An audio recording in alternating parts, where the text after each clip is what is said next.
જય ગુરુ મહારાજ.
ગાડી આવજો.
Gracias.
જય. આજના ગોગલાસણ મુકામે નિરોધ ભક્ત મંડળ તથા ગોગલાસણ ગોમ સમસ્ત મળી આ સંત મેળાવડાનું આયોજન કર્યું. એ આયોજનની અંદર કદાચ કોઈ તકલીફનો સામનો કરી, કારણ કે આજ સમય એવો હતો, કુદરતી પ્રકોપ પણ હતો ને દેશ લેવલે પણ પ્રકોપ જ હતો.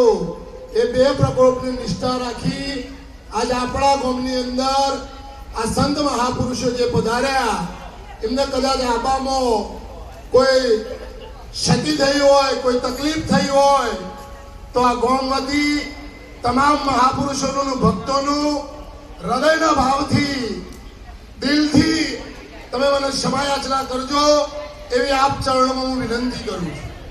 કારણ કે આજનો સમય હતો એ બહુ કઠિન હતો. કારણ તમે પરથીરામ મહારાજે કાલ બહુ કઠિન હા, થોડું વિચારજો. ના હોય તો દિવસે ભજન કરજો, પણ રાતનો સમય બહુ કઠિન ટીવીમાં એવું બતાવે. આવી સંતોએ ચિંતા કરી તોય આ પ્રસંગને દીપાયો. પછી બાપુના ફોન આવ્યો એટલે મેં કીધું બાપુ હું થોડી સલાહ સૂચન સંતોની હજી લઉં. એટલે મેં ગિરધારીરામ મહારાજને ફોન કર્યો, આપણા બાપુનું પણ વાત થઈ. એમ કરીને મહાપુરુષો કી હવે તમે કહેવામાં બધાને કહી દીધું, પણ હવે કોઈ હોમો થાય એવું નથી. પણ કે નિષ્ઠા રાખો સદગુરુ મહારાજની.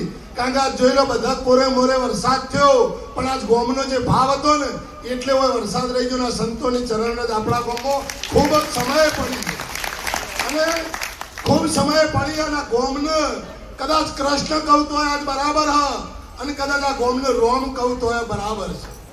કારણ કે આ ગોમને એટલો સહયોગ આવ્યો. આજે મારી ઓખમાંથી ઓહો નેરી જે જૂના પુરુષોએ બીજ વાવ્યું હતું ને એ બીજ આજે આ ગોમને સફળ કર્યું. એટલે આ ગોમના ચરણમાં પણ હું વંદન કરું છું.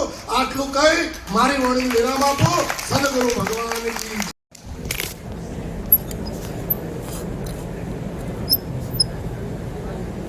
સદગુરુ નિરાંત મહારાજની જય. સદગુરુ પુરુષ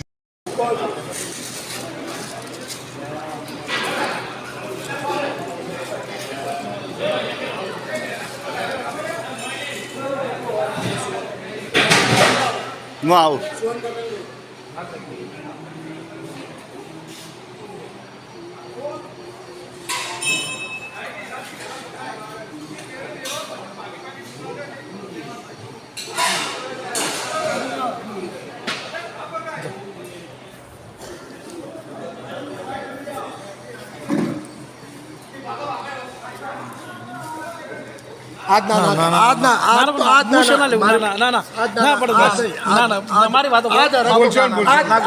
મારી વાત આજ ગુરુ મહારાજ ના પણ આજ ના આજ ના